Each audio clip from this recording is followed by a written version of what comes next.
Hello there and welcome to Inside Intercom. I'm Liam Geraghty. On today's show, we're joined by Lara Hogan, the author of Resilient Management. Lara spent a decade growing emerging leaders as the VP of Engineering at Kickstarter and an engineering director at Etsy. She then went on to co-found Wherewithal, where Lara and her team give workshops, roundtables and trainings on core management skills. If you're a long-time listener to Inside Intercom, you may remember Lara's first appearance on our podcast back in 2016, where she shared great insights into public speaking. The link for that is in the show notes. But today we are discussing resilient management, how to support and lead a tech team. Lara covers everything from developing your mentoring and coaching skills to getting comfortable with having difficult conversations. There's so much good stuff in this episode, so let's get straight to it and head over to studio to meet Lara Hogan. Lara, welcome back to Inside Intercom. We're delighted to have you back. Thank you so much. I am really excited to hang out again. And for anyone who maybe didn't hear the episode, which I think was back in 2016, maybe you could give us a little bit about your career journey so far. Absolutely. So back in 2016, I was working as a director of engineering at Etsy. And then after that, I was the VP of engineering at Kickstarter. And since then, I basically have been trying to support managers and leaders, usually in the tech industry, as they support their teams. I try to do that via coaching, so one-on-one coaching and group coaching, and also training, workshops, et cetera. So like you said there, about kind of, public speaking, and that was what you were talking about the last time you're on with us. But today is all about how to be a resilient manager, which is apt, I suppose, because you've written a book about it. It's called Resilient Management. Why did you want to write this book and what prompted it? I was spending a lot of time really thinking about, what it is managers need when they enter this role. So, from my experience as an engineering manager, engineering director, and then VP, I saw a lot of managers enter into this role, and myself included, without any training, without any guidance. It was kind of the luck of the draw. If you had a team of experienced managers who were good at teaching you and helping you and supporting you, then you had that, you could level up and understand what's the difference between the role of a lead, a tech lead, and being a manager. Because of course, also that's different at so many different companies, what that means. And so I was trying my best to support folks in these kinds of roles, both folks I worked with directly and folks just, within the company, outside the company. And I realized that I was saying a lot of the same things over and over again about how to be a good coach for someone, how to be a good sponsor, how to give good feedback when you're in this management role. And I realized I was thinking it enough times I should probably write it down. and thus the book was born. And in the foreword to the book, I think it was Camille Fournier says management is a hard job, even after years of practice, you can still find yourself coming back to square one.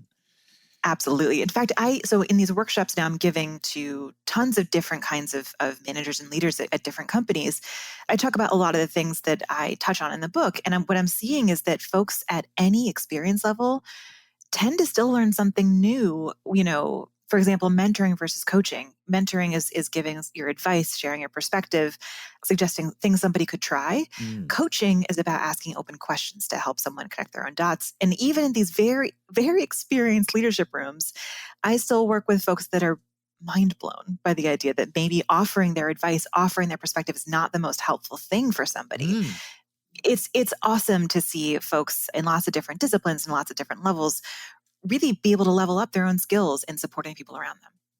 And so, like the workshops and in the book, you kind of walk people through how to create stability and clarity and trust amongst the group that they're managing. So let's go through some of those kind of areas. So what do you mean when you say managers should meet their team? It's funny. This could go we could talk about so many different aspects of this. So chapter 1 is about meeting your team. It's about understanding who each of these individuals are and what it looks like when they come together, to work together, to support each other, to give feedback to one another. So that first chapter in Resilient Management is all about understanding them as individuals and what we can do as a group. That means everybody's going to want feedback. differently in a different way, mediums, that means people like to be recognized in different ways, and understanding the nuances of each individual person, their strengths, their opportunities for improvement, the best way for their brains to receive feedback. That's going to help us as leaders and as managers work with them as effectively as possible. If you're like me, you probably try to use the same techniques, with every single person that you work with. And I learned very quickly that was not going to be successful. Not everybody wants to hang out and talk with me about what their plans are for this sprint, for example. Some people just want to get it done. Some people want to just ping me with questions afterwards. Some people do love kind of workshopping problems together. And because everybody's different, it does require us as managers to understand what works and what doesn't with different people. And I suppose that brings up, one-to-ones, the dreaded one-to-ones for new managers anyway. They can be obviously, daunting, and maybe they're suddenly managing their peers. Like, what advice would you give to people there? Have a game plan. It's okay if the game plan goes out the window. That's totally cool. Every one-on-one's going to look different. But having a game plan ahead of time is going to allow you to make sure that this person gets the support that they deserve. And again, that's going to look different for everybody, right? Someone who's just recently joined the team, they're going to need a lot more mentorship from you about how this team works, what's expected of them in their role. Someone who is just taken on a big, stretchy leadership project, on the other hand, is not going to need lots of 101 information. They're going to want to bounce ideas off of you. They're going to want feedback from you. They're going to want you to give them some autonomy, right? And how they're going to tackle those projects. So have a game plan for each 101 based on the person that you're working with and what you know about them. That game plan is going to evolve over time. It should evolve over time. It's okay to, let's say, spend a lot of time coaching somebody through a challenge, and then the next week think about how you can sponsor them for a brand new kind of challenge. Or it's okay to spend a one-on-one listening to them unload and verbally process, maybe even vent, because that's maybe what they needed in that moment. It's also okay to say, no, that's not how this is that's not going to help us get to the most useful outcome. But again, based on the situation. I want to help with the book and with the workshops and everything else I do, equip managers with all of these tools in their toolbox. That way they can figure out which ones might be the most helpful, the most useful to employ given the situation. Right. And I suppose, like, when you write about, then growing your teammates, you mentioned Tuckman stages of group development here, like the forming, storming, norming, and performing model. So this is really the storming stage, right? It can be, yeah. I mean, anytime you get a group of people together, at first it's like, they're often, not always, but often like harmony, Yes. Mostly because people are like still feeling it out. They're trying to figure out what's going on. That's the forming stage in Tuckman stages of group development. And then storming is actually a necessary part. We can't skip over the friction. We can't skip over the working it out, figuring out where our differences, where the misunderstandings, what do we each need? What do we each expect? That's going to necessarily have a little bit of friction. And that's okay. The reason why it exists as a stage is for us to work through it and get to how we want to be existing and working together, what we each need, what are the baseline expectations.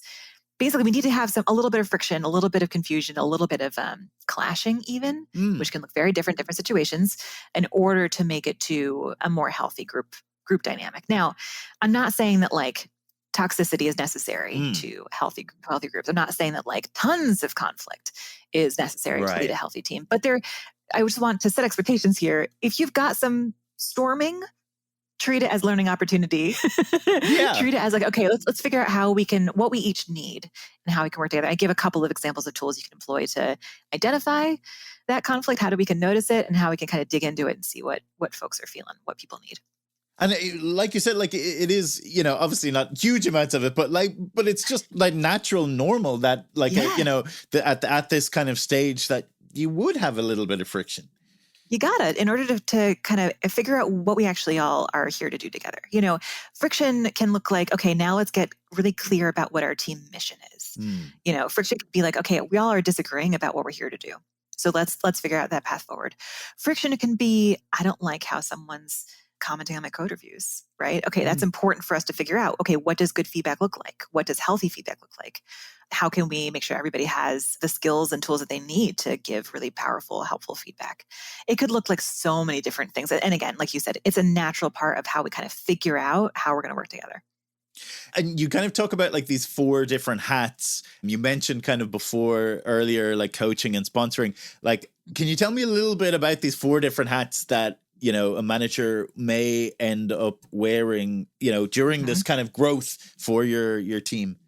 Absolutely. So I love to talk about these 4 specifically because we often combine them under the term of mentoring or managing. But these are 4 distinct skills that managers and leaders and really anybody can employ based on the situation and the person. So the first one's mentoring. I just touched on this earlier. It's sharing some advice, sharing your perspective. It's the classic, here's what I would do in your situation, or here's what I have done in your situation. As knowledge workers, we're often taught that like our knowledge is the most valuable thing that we can share with others. So most of us default to mentorship as a mode of supporting the people around us and helping them grow. I don't want to knock mentorship, but research has shown that it's actually not the thing that helps people grow. Right. Mentorship mode helps people get unblocked and it helps people onboard. So there's totally a place for mentorship. But if someone's onboarded and someone's, let's say, in like a growth moment, they're trying to stretch their skills, they're trying to try out grow new muscles, have new experiences, grow as a leader, whatever it is, we want to look at coaching, sponsorship, and feedback. So coaching is asking lots of open questions to help someone figure out what's true for them, what's important about this, what's sticky about this, what's their gut telling them. Those are all great examples of coaching questions that you can use to help someone figure out for themselves what's true. I'm a person who believes that everybody has the answers inside themselves already. It's my job to help them kind of get in touch with those answers, figure out what's true for them. So it's super duper useful when someone is, again, growing that new muscle. If we're just telling someone what to do, they don't actually learn that skill in the same way that they might if we're coaching. So those are the first 2 that are often conflated. When we talk about coaching or mentorship, we use it as like an umbrella term, but they're actually 2 really distinct skills. Sponsorship, though, this is the one that's directly correlated to career trajectory. So sponsorship is the idea that we're on the hook to help get this person to the next level by giving them opportunities to do visible, valuable work.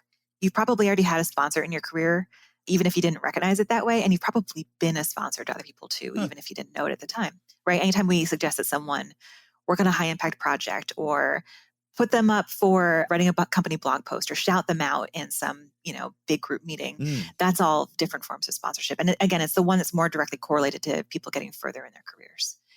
Last one is feedback. We all know there's good feedback, there's bad feedback, but we can get better at this. And these 4 skills can be used in combination. It's not like you need to only wear one at a time. You can totally go back and forth between them based on what this person who's sitting in front of you needs.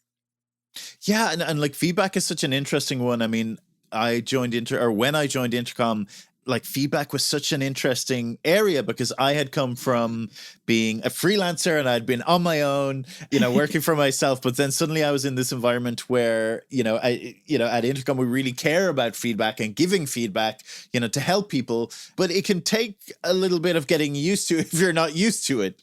And again, everybody's company culture is different, but also everybody's like global culture is different. So because of this, I found it's really useful to kind of talk about the different skills that we can employ when we give feedback, that we can choose which one works best for us in the environment that we're in. So one of the things I like to focus on both in the book and the workshops is the idea that feedback, the way that we traditionally give it, looks like, hey person, here's a thing that I'm seeing, or here's a behavior that I'm seeing you do. Here's why I think you should change that behavior. And please then do this behavior differently in this particular way. So it's typically a very prescriptive act of giving feedback. Right. I mean, if any of us have done this before, we know that it probably won't stick, because in that form, we, the feedback giver, are focusing on ourselves, not the person who's sitting in front of us, not the feedback recipient. So what I like to focus on when I'm teaching folks about feedback is, hey, what does this feedback recipient care about? What are they motivated by? What are they worried about? Whatever it is, what are they most focused on? And how can I basically translate the feedback I have for them in those terms? So in the example of like, let's say someone is really steamrolling a meeting that their peers are all in, right? They're like using up all the time. They are just dominating the conversation. They're not letting anybody else get a word in edgewise. The bad kind of feedback would be like, hey, person, you're taking up a lot of time in the meeting. Please use less time, or please interrupt less. Now, that's not in and of itself bad feedback, but I want to make sure this feedback is going to land. This person's going to be able to hear it and feel motivated to do something differently. And in the example I was provided, like that's not going to do any of those things. So instead, I like to follow what I call the feedback equation. Observation of behavior is the first part of it. Hey, person, I noticed in the meeting last week, we spent 25 minutes out of the 30 minutes focusing on your topic. So that's fact-based, that's measurable, that's observable. That's not my judgments, that's not my assumptions. My observation should just be, here's what's happening in a fact-based way, the who, what, when, where. They'll be like, oh yeah, that's the goal of the observation part. It's just for us to get on the same page. We're not like at a disagreement point yet, because again, this is just the facts. Then describe the impact of this behavior in a way that they might care about it. It's not always possible to do this, but when you can, it's going to make it so much easier for this person to actually like absorb the feedback and be motivated to do something differently. So I might say, okay, we spent 25 minutes at this 30-minute meeting talking about your topic. I know you care about this, and I know that you care about your teammates like getting on board with it and being excited about it with you, right? That's the impact. The problem is at 25 minutes, people are zoned out. No one's listening. Everybody's checked out. That's the dynamic that I'm seeing, right? So again, I'm not just saying this is bad or please do this differently. I'm saying, hey, person, I know you actually, there's a reason why you're doing this. Yeah. I know you care about it. Here's the impact I don't think you mean to have. And then the final part of the feedback equation is asking an open question. So again, we're taught to give a request like, could you please keep your updates to 5 minutes or whatever would be a request. But instead, let me see if I can ask it a genuinely curious, open coaching question like, okay, when you're in this meeting, you're giving your update, what are you optimizing for? Super broad, super like, I'm putting it right back on them and being like, okay, I know that you're optimizing for something. What is it? My goal is for this person to sit back and be like, what am I optimizing for? Yeah. And to really chew on it, right? That way we can figure out what to do differently together. It opens up a two-way dialogue rather than having this feedback be like a one-way brain dump. You know what I mean?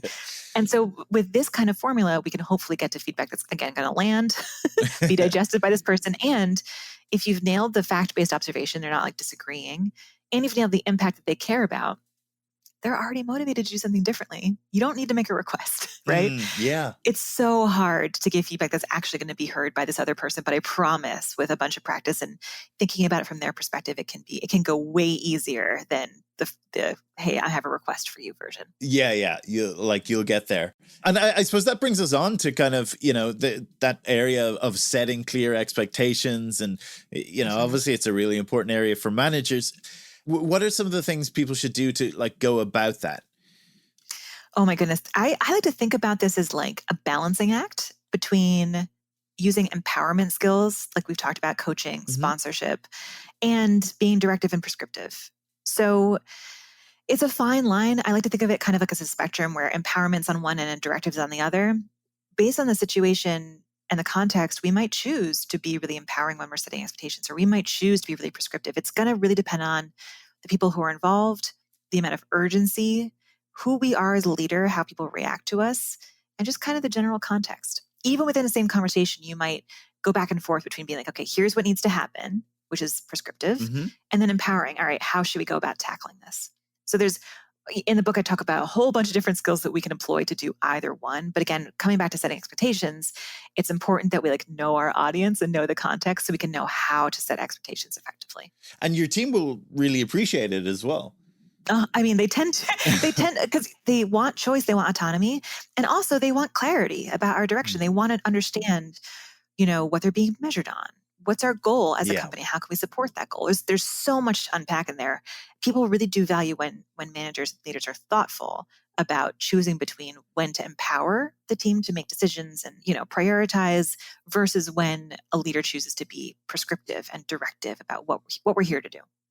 A lot of the time on this podcast, we'll end up talking about communication, whether that's between teams or with customers. But for managers, communicating effectively is so crucial. It's crucial and it's tough. It's one of those things I think really comes from, you just kind of have to get it wrong a bunch, which really hurts. Yeah. You learn a lot from screwing up a communications plan or using just the wrong word, in a conversation with somebody. But yeah, in the book, I walk through a bunch of different ways to approach communicating effectively. Everything from like big sweeping changes that might scare folks, like a reorg, right? How do we approach that?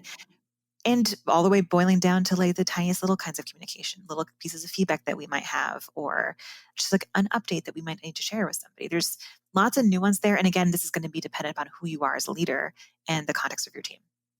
Obviously, the book is called Resilient Management. So how should people go about building resilience? Like, it is especially important, I suppose, as, the business world faces kind of economic challenges and, times of crisis, maybe upon lots of businesses. Yeah. What would you say?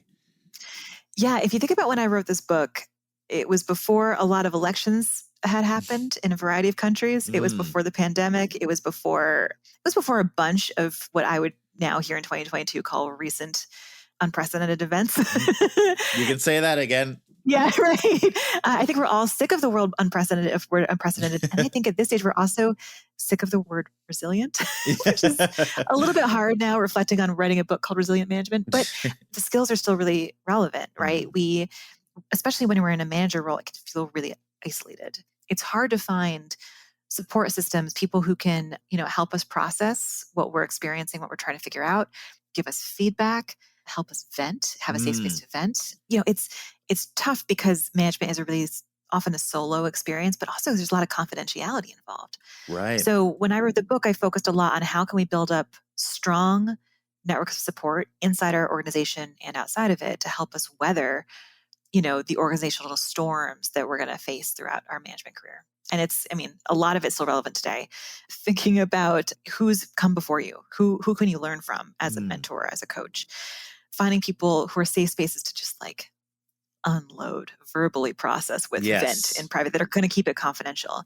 Find people who are really politically savvy within the organization that you can learn from. Find people who are good at giving you feedback, et cetera. I list out a bunch of different, traits that you might want to look for as you're considering building out your network of support. I love that because I think, it is obviously so useful to have those various different people, just even as a sounding board for things. Yeah. And we often try to lean on our manager to do all those things, but our manager is just one person with one particular set of skills. They may not be good at, there's no way that they're going to be good at all those things. So it's really important to rely on a broader group of people than just your manager for this kind of support, because it's required to have this kind of support to really be, I'm going to say the word again, resilient as a leader. We're going to have to bleep this word out now for the podcast. Yes, absolutely. Just before we wrap up, I just wanted to ask kind of what's next for you? Do you have any kind of like plans or projects on the go? Yeah, I've been working on a video project. So trying to take some of the workshops that I have, I do over Zoom these days and make them so that it's like a self-paced video course. So great. A bunch of them are available now. So if folks are interested in learning some of these skills around coaching, sponsoring, giving feedback, being resilient, there's a bunch of self-paced video lessons with me. You can watch me role play difficult conversations. There's a bunch of exercises, homework. There's tons of tools in there that can help people continue to build these skills. That's fantastic. So where can people go to find that? Yeah, courses.wherewithal.com. Oh, excellent. Well, I suppose I was going to ask and where can people go to find or keep up with you, online? Absolutely. So my email newsletter is probably the best place to find new stuff. It'll often get translated over the blog if you're not an email newsletter person. So if you go to wherewithal.com, you can find both the blog and the newsletter. Okay, cool. I'll be sure to put those in the show notes and on the blog for this podcast. Well, Lara, thank you so much for chatting with me today. It's been great. It was lovely to catch up. I hope you enjoyed my conversation with Lara Hogan. If you did, why not help spread the word and give the episode a shout out on social, tag @Intercom. I'd love to hear from you. Don't forget you can listen to our other episode with Lara, all about public speaking. The link for that is in the show notes. That's it for this week. I'll be back next Thursday for more Inside Intercom. This is Inside Intercom.